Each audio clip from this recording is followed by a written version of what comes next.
सुनील जी खाटी बिहारी शुद्ध भारतीय आ गया आपके लिए बेहतरीन वीडियो लेक्चर लेकर के। और इस लेक्चर सीरीज का एक लाजवाब अंक लेकर के आया है और संपूर्ण भारत, खास करके बिहार के छात्र जो 10वीं कक्षा में अध्ययनरत हैं उनके लिए उसी नियंत्रण और समन्वय के अंतिम भाग के तहत, भाग 2 के तहत मैं आपको लाजवाब लेक्चर सीरीज प्रस्तुत कर रहा। लेकिन इसके पहले भैया, आप कहीं के भी हो, चाहे शहर, चाहे गांव, चाहे महानगर, चाहे कहीं भी किसी भी विद्यालय में आप अध्ययन हो, तो आप पहले सब्सक्राइब कर लो। ये बिल्कुल फ्री चैनल है, ये यहाँ का अपन चैनल, ये तोहार का अपन चैनल या बाहो, एक सब्सक्राइब कर, एक लाइक करा, अपन दोस्त यार में बतावा और ये तोहार के अपन चैनल या बा। शुरुआत में करता हूं बिना राग रपेट के। तो पादप में समन्वय कैसे करते हैं, प्लांट में कैसे करते हैं, पौधा में कैसे करते हैं समन्वय, कैसे उसमें तालमेल बिठाते हैं। तो देखिए कि जैसे शरीर का जो क्रिया होता है, तो उसमें तो जैसे हम जानते हैं कि मनुष्य में या जंतु में नर्वस सिस्टम होता है, लेकिन पौधा में तो होता नहीं है। तो पौधा में नहीं होता है, तो उस स्थिति में जंतु को तंत्रिका तंत्र होता है, नर्वस सिस्टम होता है, पौधा में तो ये होता नहीं है। इसलिए पौधा को थोड़ा सा अलग ढंग से प्रोसेस करना पड़ता है। मान लीजिए पौधा भी अपना एक्शंस करता है, पौधा भी अपनी गति करता है। जैसे कि आप छुई मुई के पादप को लीजिए, छुई मुई के पौधा को लीजिए, इसको छुइएगा तो जैसे लगेगी शर्माने लगेगी, जैसे सपचाने लगेगी, जैसे मान लीजिए वो आपको धीरे धीरे सिकुड़ने लगेगी। तो छुई मुई का पौधा आखिर ये नीचे को झुकना प्रारंभ करती है, ये कैसे होता है, हाउ इट रिएक्ट्स, वो कैसे प्रतिक्रिया करती है।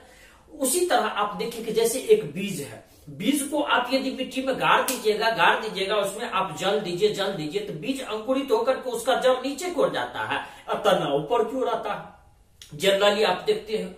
तो आखिर ये कैसे होता है, हाउ हम कह सकते हैं कि सीड कंट्रोल्स इटसेल्फ, कैसे कंट्रोल करता है। तो उस स्थिति में उसमें इग्निशन होता है, उद्दीपन होता है, उसमें एक फोर्स जनरेट होता है।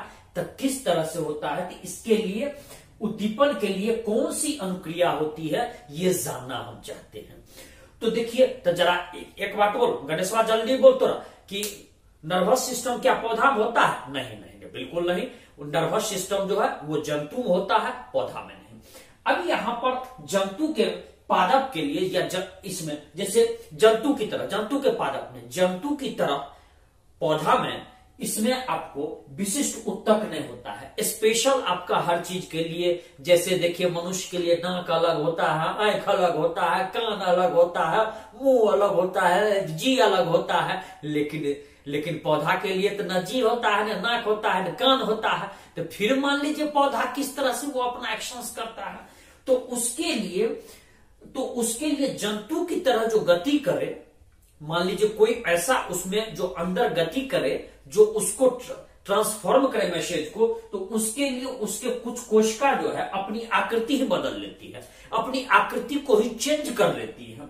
तो उस स्थिति में, लेकिन दिक्कत क्या है कि प्लांट सेल जो होता है या पौधा की जो कोशिका होती है, उसमें आपको कोई विशिष्ट प्रोटीन नहीं होता है जैसे मनुष्य के पास होता है। तो उस स्थिति में इसके पास ये क्या करता है कि जल की मात्रा में ही परिवर्तन कर देता है, और जल की मात्रा में परिवर्तन कर देता है। इससे आप देखिए, धनिया का पत्ता आप ले लीजिए, आप उसको एक दिन रखिएगा तो वो आपको सूखने लगेगा, मुरझाने लगेगा। आप उसको पानी में डाल दीजिए तो एकदम फैल जाएगा, आप देखिएगा फैल जाएगा। उसको पानी में डाल दीजिए, एकदम फैला रहेगा। आप देखिएगा सब्जी पर क्या करेगा कि आपको सब्जी वाला हर शाम सुबह उस पर पानी छिड़कते रहता है ताकि उसमें फैलाव रहे, फ्रेशनेस लगे, इस तरह का। तो जल की मात्रा सिकोड़ लेता है तो मुरझाने लगता है, जल की मात्रा फैलाव करता है तो खिलने लगता है, इस तरह का। तो फूलने और सिकुड़ने का जो आकार उसमें परिवर्तन होता है, उसमें बहुत कुछ जल की मात्रा की भूमिका होती है। तो हम ये जान गए कि पौधा में अपना कोई विशेष प्रोटीन नहीं है, पौधा में अपना कोई हर चीज के लिए, खाने, मुंह लारने के लिए, स्वाद के लिए, सुगंध के लिए, उसमें सांस लेने के लिए, इसके लिए अलग अलग विशिष्ट इसमें आकृति नहीं बनी हुई है। तो उस स्थिति में वो जल के ही द्वारा कम विशेष करके उससे अपना चेंजेस लाता है। अब वृद्धि के कारण जो गति होती है उसके बारे में जाने। तो एगो चीज सामान्य रूप से जानते होगा, सब जानते होइएगा कि जड़ है वो सदैव धरती के नीचे जाता है। एज वी नो दैट कि आप हम लोग जानते हैं कि जनरली प्लांट का जो जड़ होता है, पौधा का जो जड़ होता है, वो धरती के नीचे जाता है, तना जो जाता है, stem goes upward in the direction of the light, ये हम देखते हैं, और root goes downward in the just against the direction of the light. Generally हम लोग ये जानते हैं, तो ये जानते हैं, तो ये, लेकिन प्राय ये जो इसको हम देखते हैं कि लेकिन जंतु शरीर में क्या होता है कि उसमें जो डेवलपमेंट होता है बड़ा सावधानी पूर्वक नियंत्रित होता है। और आप देखिएगा कि जैसे नियंत्रित होता है, उसका डायरेक्शन भी ऑर्गेनाइज होता है। जैसे मान लीजिए उंगली बढ़ेगा तो इसी डायरेक्शन में बढ़ेगा, उंगली बढ़ेगा तो इसी डायरेक्शन में, बांह बढ़ेगा तो इसी ओर बढ़ेगा, शरीर बढ़ेगा तो ऊपर की ओर बढ़ेगा। लेकिन पौधा में क्या होता है कि उसमें भी आपको नियंत्रित होता है, लेकिन मनुष्य जैसे जंतु का नियंत्रित होता है वैसा नियंत्रित नहीं होता। इसलिए पौधा का शाखा देखिएगा थोड़ा इधर उधर भी भटक जाता है। लेकिन एक बात जरूर है कि पौधा जो है वो सूरज की रोशनी की ओर बढ़ना जरूर चाहता है। तो इसमें देखिए कि एक सिद्धांत है, देयर इज वन प्रिंसिपल। वो प्रिंसिपल क्या है कि उसमें जो नियंत्रित गति होगी, चाहे जिसमें हो, चाहे पौधा में हो चाहे जंतु में हो, वो मंद या तीव्र कुछ भी हो सकता है। लेकिन यदि तीव्र होगा तो उद्दीपन की गति भी तीव्र होगी, और उद्दीपन की गति तीव्र तब होगी जबकि सूचना का आदान प्रदान, दैट मीन्स की सिग्नल ट्रांसफर्स वेरी फास्टली। जब आपका सूचना का आदान प्रदान तेजी से होगा तो उद्दीपन तेजी से होगा, तो उद्दीपन तेजी से होगा। इसलिए देखिएगा कि मनुष्य में तुरंत, मनुष्य को जैसे मान लीजिए कि कोई चीज एक्शन, जैसे डर होगा तो तुरंत उसके दिमाग के नर्वस सिस्टम तक पहुंच जाता है। लेकिन वो आपको पौधा में थोड़ा स्लो होता है, स्लो होता है।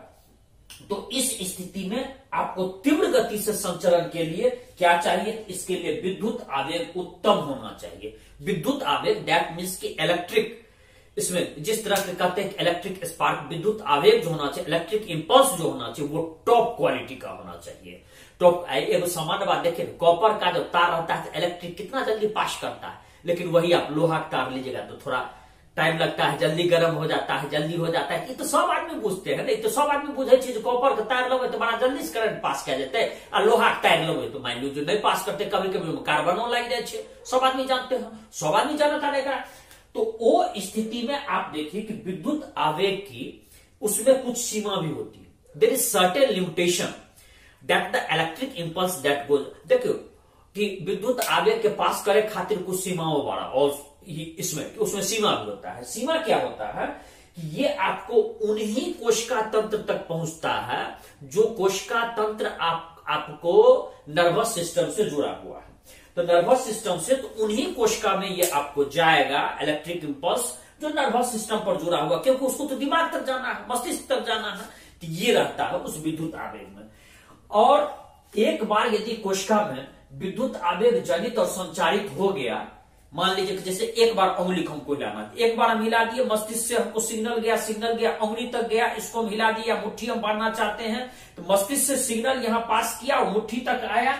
लेकिन यदि हम फिर मुट्ठी को खोलना चाहेंगे, फिर सिग्नल यहां से पास करना पड़ता है।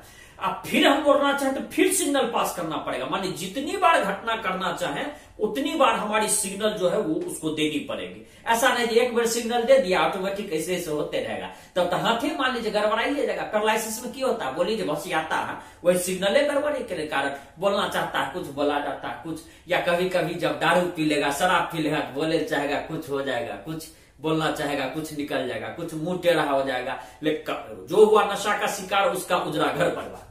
अब देखो यहां पर, अब देखो एक ऑक्सीन एक ऐसा है, ऑक्सीन जो हार्मोन के रूप में हम जानते हैं, ये कोशिका में के लंबाई में वृद्धि कर देता है। ऑक्सीन यदि डाल देते हैं, ऑक्सीटॉक्सिन का नाम सुना होगा, तो यदि ऑक्सीन डाल देते हैं तो उस स्थिति में कोशिका की लंबाई वृद्धि हो जाती है। और यदि जैसे मान लीजिए कि आप देखिएगा कुछ पौधा, कुछ सब्जी बेचे वाला की करेगा, कुछ तरकारी जो बेचे थे, कुछ जो अहाँ के गांव घर में तरकारी बेचे, कुछ सब्जी बेचे वाला क्या करता रहा कि उस सब्जी के बड़ा करे खातिर ओमे जो है ऑक्सीन के सुइया डाल देता रहा। ओमे अहाँ के की करे छे, ऑक्सीन के सुइया डाल दे छे, ओमे भीतर में डाल दे छे। तो ये जो सब्जी बेचने वाले करते हैं, ऑक्सीन का उसमें सिरिंज से उसमें डाल देते हैं, जिसके कारण यदि आज आपका कद्दू इतना बड़ा है तो कल होकर के इतना बड़ा हो जाएगा। 2 दिन में इतना बड़ा हो जाएगा, 3 दिन में इतना बड़ा हो जाएगा, कद्दू इतना इतना बड़ा हो जाएगा आपको जल्दी, उसको वो मार्केट में बेच लेता है। जिसको ग्रामीण भाषा में कहते हैं अगता सब्जी देखे छे कुछ सब्जी वाला उ की करे छे, जो ऑक्सीजन को सुइया दे दे छे, उ का करता रह ऑक्सीजन को सुइया में डाल देता रह और बड़ा लंबा हो जाए, लंबा हो जाए ओकरा बाजारवा में बेच ले। लेकिन उ तोहार के शरीर के नुकसान करे, यहाँ के शरीर के नुकसान करो, दैट विल इसमें create harm to your body, आपका ध्यान रखिएगा। और this is very dangerous for your health, ये आपके हेल्थ के लिए बहुत नुकसानदायक है। और देखिए इसमें और एक है जिबरलिन। जिबरलिन क्या होता है, ऑक्सीजन की तरह ये तना में वृद्धि करता है। तो जिबरलिन जो होता है वो तना में वृद्धि कर देता है। अब जैसे मान लीजिए प्याज हो गया, ये भी तना है, हल्दी है तना है, इसको हम लोग मानते हैं तो उस तरह से वो तना में आपको वृद्धि कर देता है इसको। लेकिन इन सब का उपयोग करके आप जबरदस्ती उसको बड़ा करते हैं तो ये स्वास्थ्य के लिए नुकसानदायक है। अब आइए जंतु में हार्मोन। हार्मोन का काम क्या है, शरीर के बहुत सारे गतिविधि को नियंत्रित करता है। जैसे देखिए मोछ एक खास समय में चलाता है, दाढ़ी चलाता नहीं काटिएगा तो आपको बत्तू जैसे लगेगा, बकरा जैसे लगेगा। तो इसमें देखिएगा एक समय में आपकी आवाज भारी हो जाएगी, शरीर आपका लंबा हिस्ट पुष्ट हो जाएगा। ये क्या है, हार्मोन आता है। कुछ व्यक्ति बहुत लंबा होता है, कुछ व्यक्ति भुटवा होता है। तो अहाँ देखे कुछ व्यक्ति भुटवा है, कुछ व्यक्ति बड़ा नमहर हो। तू देखो तारा का बहुत व्यक्ति माने कुछ व्यक्ति भुटवा बड़ा और कुछ व्यक्ति तोहार का बड़ा लंबा हुई। तो वो स्थिति में आप देखिएगा कि आपका एक हार्मोन का बहुत बड़ा काम होता है। हार्मोन क्या होता है कि ये आपको प्लाज्मा के माध्यम से शरीर के अलग अलग हिस्से में जाता है। हार्मोन आपको ग्रंथि से प्राय जनरली हम लोग देखते हैं, चाहे अंतःस्रावी ग्रंथि हो या बहिर्स्रावी ग्रंथि हो, उससे उसका रिसाव होता है। अब यहां पर हम देखते हैं अधिवृक्क ग्रंथि। अधिवृक्क ग्रंथि से एड्रिनल हार्मोन रिश्ता है। अब कहिएगा ग्रंथि क्या है, ग्रंथि से हार्मोन का जो रिसाव होता है। जैसे मान लीजिए आप देखिए यहां पर आपका हाइपोथैलेमस ग्रंथि होगा। हाइपोथैलेमस ग्रंथि जिसमें आपको इसके पहले बतलाए थे कि जहां से आपको भूख प्यास इन सब का जो है इसमें थोड़ा बहुत आभास भी होता है, हाइपोथैलेमस। इसके बाद यहाँ ये पीनियल ग्रंथि, यहां पर आपके मस्तिष्क के अंदर पीनियल ग्रंथि भी है।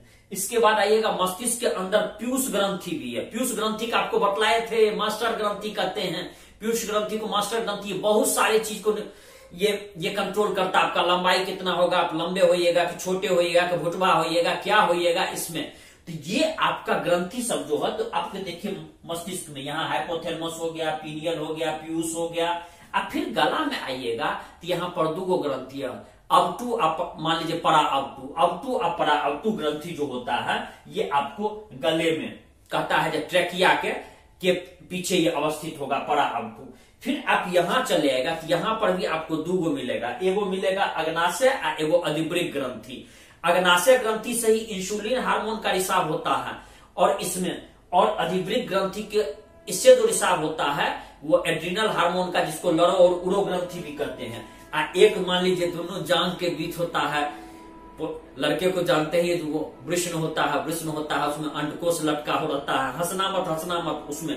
तो मैं आपको तो वो ये जिसको हाइड्रोशील भी कहते हैं, तो वो भी आपको उसमें भी उसको वृषण ग्रंथि हम लोग उसके रूप में जानते हैं, या जनन ग्रंथि भी कहते हैं इसमें। तो चलिए ऐसा है कि एड्रिनल जो है, एड्रिनल हार्मोन ये आपको अधिवृक्क ग्रंथि से रिश्ता है। अधिवृक्क ग्रंथि जो है वो यहां पर होगा, देखिएगा तो उसमें आपको यहां पर होगा। और वहां से अधिवृक्क ग्रंथि का जो इसमें एड्रिनल ग्रंथि का रिसाव होता है। जैसे मान लीजिए कि हम आप पर रिवॉल्वर तान दे, हम आप पर बंदूक तान दे, हम आपको चाकू दिखाए, हम या कभी आग लग जाए, तो अचानक एड्रिनल ग्रंथि रिसने लगती है, भय का संचार होगा, डर का संचार होगा और व्यक्ति उसमें ऑटोमेटिक अपने भागने लगता है, अपना जान बचाने की कोशिश करता है। इसको इसीलिए कहते हैं लड़ो और उड़ो ग्रंथि। क्षमा चाहता हूं।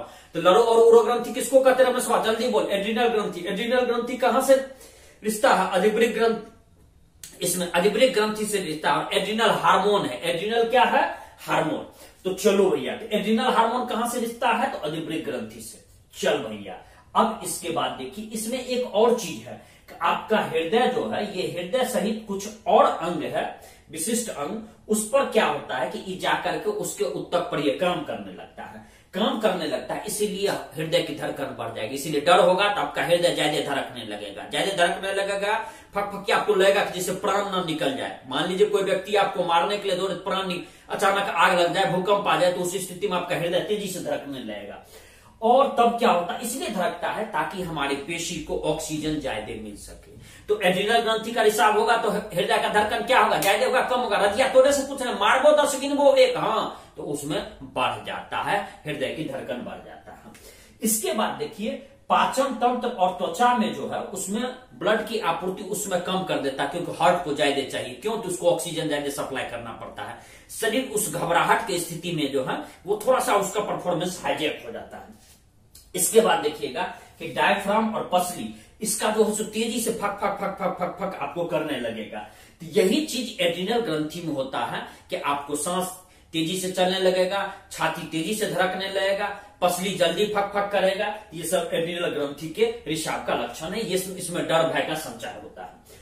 तो इसमें देखिए अब आइए कि कुछ और भी है, जैसे देखिए अवटु ग्रंथि है, जैसे अवटु ग्रंथि देखिए यहां पर आपको बना हुआ है अवटु ग्रंथि, या आपको गले में है। तो अवटु ग्रंथि से क्या होता है कि थायरॉक्सिन हार्मोन का रिसाव होता है। थायरॉक्सिन हार्मोन कौन, तो अवटु ग्रंथि से कौन हार्मोन का रिसाव होता है, जल्दी बोल गणेश मारबो तो सुकिन वो देव फाड़ दो नस फाड़ दो, थायरॉक्सिन हार्मोन का रिसाव होता है अवटु ग्रंथि से। थायरॉक्सिन क्या करता है कि कार्बोहाइड्रेट, प्रोटीन और वसा को उपापचय उसको डिकम्पोज करता है।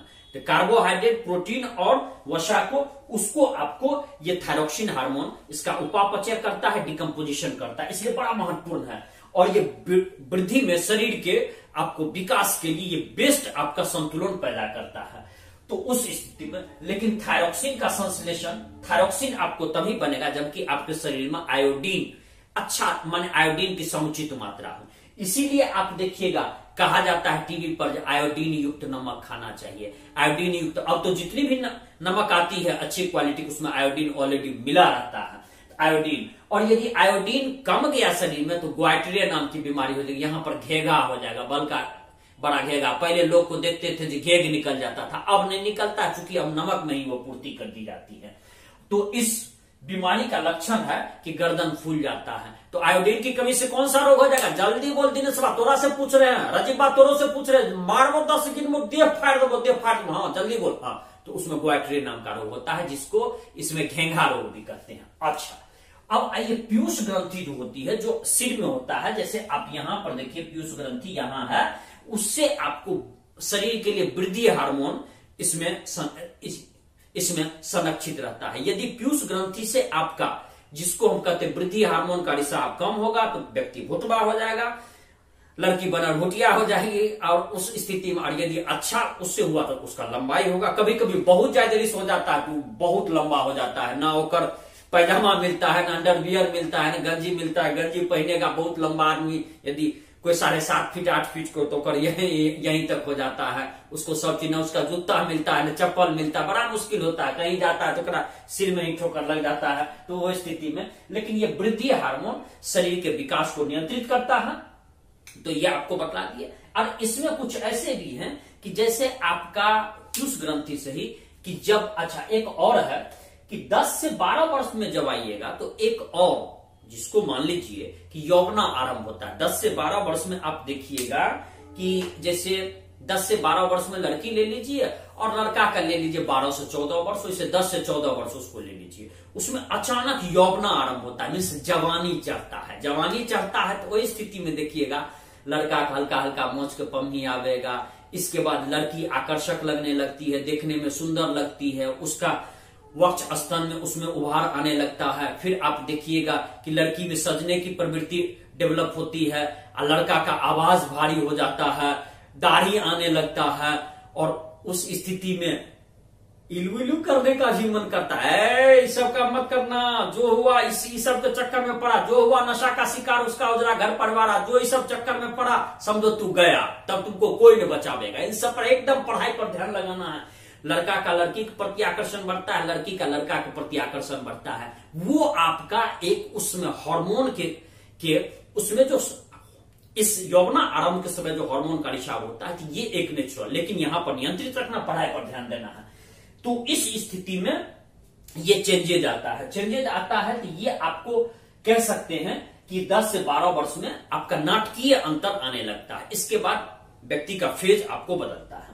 फिर चलिए इंसुलिन। इंसुलिन देखिए, इंसुलिन भी एक हार्मोन है जो अग्नाशय से रिश्ता है। अग्नाशय आपका यहाँ, अग्नाशय यहाँ है, और इस अग्नाशय से इंसुलिन का रिसाव होता है। इंसुलिन ब्लड में ग्लूकोज को एडजस्ट करता है, न ग्लूकोज की मात्रा कम होने देता, मानो ग्लूकोज को डिकम्पोज करने में उसकी भूमिका होती है। ये ब्लड में शुगर की मात्रा को एडजस्ट करता है। शुगर की मात्रा बिना खाए हुए 70 से आपका 110 की रीडिंग होनी चाहिए, और भोजन के 2 घंटे के बाद 140 तक होना चाहिए। आपका यदि 2 बार रीडिंग 200 से ऊपर टप गया, इसका माने आप शुगर के शिकार हो गए। व्यक्ति तो ऐसा भी होता है जिसको 400-400 हो जाता है, उसका खतरा है। तो शुगर को यह नियंत्रित करता है। इंसुलिन का उसमें जितना बॉडी में शुगर अधिक है तो उस हिसाब से इंसुलिन का रिसाव होता है, कम है तो उस हिसाब से कम रिसाव होता है। वो एक ऑटोमेटिक कंट्रोल होती है। लेकिन जब ये फंक्शन गड़बड़ा जाता है, इंसुलिन अग्नाशय के एक बीटा लैंगरहैंस की द्वीप का है, वहीं पर वो रहता है। लेकिन जब ये गड़बड़ हो जाता है, इंसुलिन का रिसाव सही ढंग से नहीं होता है, तो डायबिटीज, मधुमेह नाम की रोग होती है, जिसको चिनिया रोग भी कहते हैं, चीनी वाला रोग। तब व्यक्ति में शुगर बढ़ जाता है, नहीं कंट्रोल करता है लंबे समय तक, तो उसका चेहरा सूखने लगता है, आंख की रोशनी घट जाएगी, किडनी पर असर करता है, हार्ट पर असर करता है, फेफड़ा पर असर करता है। तो इसमें शुगर बीमारी यदि लंबे समय तक उस पर नियंत्रण न किया जाए तो बहुत ज्यादा नुकसान करेगा। लेकिन यदि इंसुलिन ज्यादा रिस गया, बहुत ज्यादा आवश्यकता से, तो वो भी नुकसानदायक है। तब हाइपोग्लाइसेमिया हो सकता है, अचानक शुगर आपका घट भी सकता है। यदि मान लीजिए 40-50 हो जाएगा तो आपका पांव कांपने लगेगा, बोली लटपटाने लगेगा, गिर जाइएगा, 0 पर तो आने पर मर भी सकता है व्यक्ति। तो ये मधुमेह रोग भी इसके कारण होता है। इस तरह से हमने देखा कि शरीर अपना नियंत्रण करता है, चाहे लंबाई बढ़ाना हुआ, चाहे मान लीजिए शरीर बढ़ाना हुआ, चाहे मान लीजिए इसमें ग्लूकोज को तोड़ना हुआ, ये सब, या शरीर का वृद्धि हुआ, इसमें जैसे मान लीजिए पाचन तंत्र हुआ, अपना शरीर का एडजस्टमेंट करता है। उसके बाद आपका ब्रेन का एडजस्टमेंट, हाथ का एडजस्टमेंट, पैर का एडजस्टमेंट, नाक का एडजस्टमेंट, पौधा भी अपना एडजस्टमेंट करता है। तो नियंत्रण और समन्वय चैप्टर के तहत यहीं पर हम आपको समाप्ति करते हैं। और वो चाहे पौधा हो, चाहे जीव हो, चाहे जंतु हो, बहुत अच्छा ढंग से अपना समन्वय करता है, कोऑर्डिनेशन बनाता है और नियंत्रण भी करता है। और ये ईश्वर की दी गई, अल्लाह की दी हुई, हमने आपको शुरू में ही कहा कि सबसे बड़ा यदि रचना है तो वो मानव की रचना है, पेड़ पौधे की रचना है, ये सब आपका पक्षी की रचना है, फूल की रचना है। ये सब एक नायाब रचना है, जिसको जितना वैज्ञानिक समझता है तो उसको होता है कि कोई न कोई ऊपर वाला तो जरूर है, परवरदिगार, जो इन सब चीज को कंट्रोल करता है। और अपने चूंकि मानव में ये सब चीज आपको नियंत्रण और समन्वय के दिया हुआ। इस तरह से मैं सुनील जी खांटी बिहारी शुद्ध भारतीय यही विदा ले रहा हूं, और आपसे आग्रह कर रहा हूं कि आप यदि नए हो तो जल्दी सब्सक्राइब करो भैया। और बहुत जल्दी मैं आगे के वीडियो मिलूंगा। अब हो सकता है मैं 1-2 वीडियो 12th क्लास का बनाऊं। ठीक है, जय बिहार।